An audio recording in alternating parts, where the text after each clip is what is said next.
Halo, kembali lagi bersama kami di Partai X.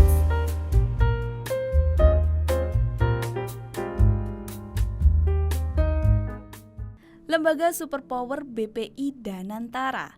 Surat terbuka untuk Bapak Presiden. Pak Presiden, kita semua tahu BPI Danantara dibentuk dengan visi besar membawa Indonesia sejajar dengan negara maju di 2045.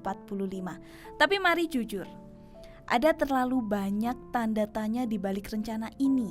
Badan usaha milik negara masih amburadul. Korupsi di mana-mana, dari pertamak oplosan sampai kasus lainnya yang terus bermunculan. Transparansi nihil. Pengawasan lemah.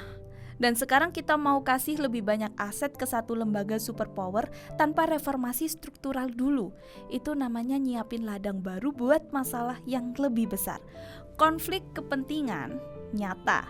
Menteri Badan Usaha Milik Negara dan Menteri Investasi masuk dalam struktur pengelolaan dan pengawasan BPI Danantara. Kalau batas perannya nggak jelas, ini bisa jadi ajang tarik ulur kepentingan segelintir elit. Ujung-ujungnya bukan kepentingan negara yang dijaga, tapi kepentingan mereka sendiri. Negara versus pemerintah. Banyak orang masih nggak bisa bedain dua hal ini, padahal ini konsep dasar yang harusnya jelas. BUMN itu milik negara, bukan milik pemerintah yang sedang berkuasa. Uangnya harus masuk ke kas negara, bukan jadi sapi perah para elit. Pak Presiden, kalau Indonesia benar-benar mau maju, reformasi struktural harus jadi prioritas. Transparansi, akuntabilitas, dan pemisahan kekuasaan harus jadi harga mati.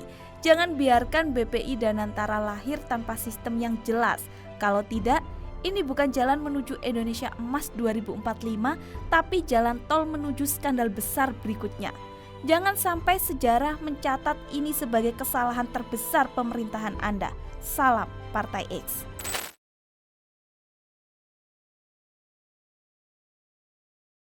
BPI Danantara, lembaga investasi superpower yang dibentuk Prabowo pada 24 Februari 2025, punya misi besar bahwa Indonesia sejajar dengan negara maju di 2045. Ambisius banget, tapi di balik visinya ada banyak tanda tanya besar. Banyak pihak menyoroti potensi kejahatan sempurna di sini karena pengelolaan asetnya disinyalir minim transparansi. Akhirnya bisa jadi ladang basah untuk korupsi tanpa jejak. Nggak cuma itu, penggabungan aset-aset raksasa BUMN ke dalam BPI Danantara bikin banyak pihak was-was. Bayangin, segelintir orang pegang kekuasaan finansial segede itu tanpa pengawasan ketat, rawan disalahgunakan, jelas. So, kalau pemerintah serius soal Indonesia Emas 2045, efisiensi, efektif, dan transparansi harus jadi harga mati. Tanpa itu, mimpi besar ini bisa berujung jadi skandal besar.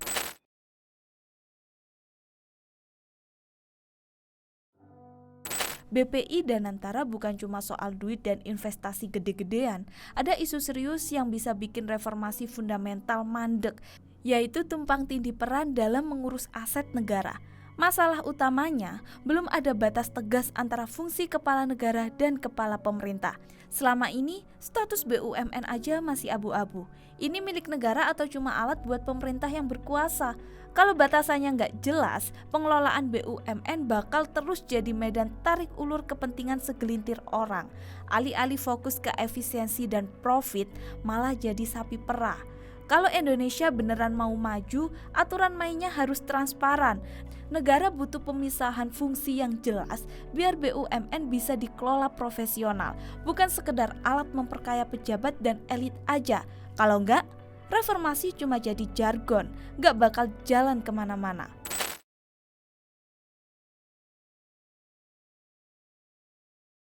Ada dua menteri kabinet merah putih yang terlibat, yaitu Menteri BUMN dan Menteri Investasi yang masuk dalam struktur pengurus dan pengawasannya. Kalau tidak diatur dengan pengawasan ketat, ini bisa jadi masalah serius. Logikanya, masuk akal memang ketika mereka terlibat. BPI Danantara mengelola aset BUMN, tapi adanya Menteri BUMN, maka bisa jadi dia hanya menjaga kepentingan BUMN. Di sisi lain, Menteri Investasi punya peran untuk tarik dana asing biar investasi jalan. Tapi kalau batasan perannya tidak jelas, maka bisa menjadi arena tarik ulur kepentingan yang merugikan negara. Solusinya, lagi-lagi, harus ada pemisah peran dengan tegas. Menteri BUMN urus kebijakan, Menteri Investasi fokus di strategi investasi, tapi transparansi dan pengawasan tetap wajib. Tanpa itu, BPI Danantara bisa berubah dari mesin pertumbuhan jadi alat kepentingan segelintir elit.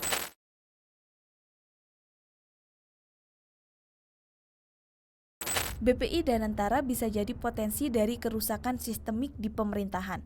Solusinya, perubahan struktural besar-besaran. Kalau tidak, maka artinya Indonesia sedang menghitung mundur menuju kehancuran.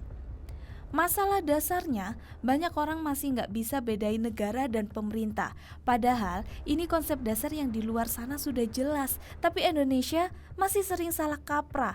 Akibatnya, kebijakan jadi berantakan, kepentingan elit makin dominan, ditambah lagi selama ini cara kelola BUMN masih amburadul. Seharusnya keuntungan BUMN langsung masuk ke kas negara, bukan lewat Menteri Keuangan yang cuma kasir.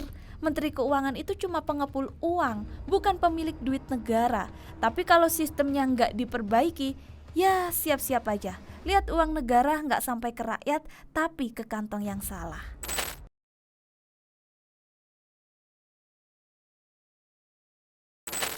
Korupsi di BUMN lagi panas.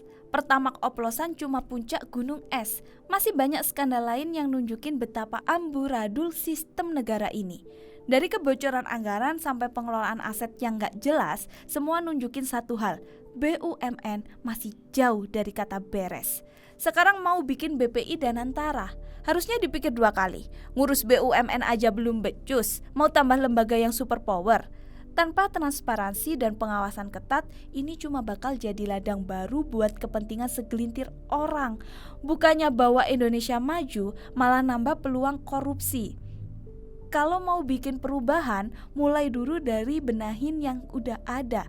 Jangan cuma tambah struktur baru tanpa perbaiki sistem. Kalau enggak, ya siap-siap aja nonton drama korupsi jilid berikutnya.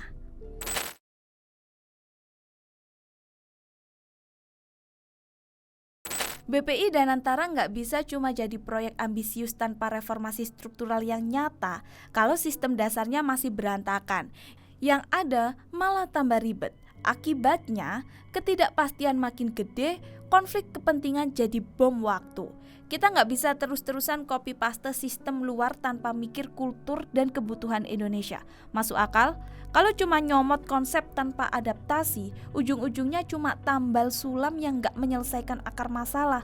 Sekarang, publik mulai sadar, pemerintah mau perkuat investasi, oke. Tapi transparansi dan reformasi struktural harus jalan dulu, yaitu pemisahan negara dan pemerintah. Kalau enggak, BPI Danantara bisa jadi masalah baru, bukan solusi.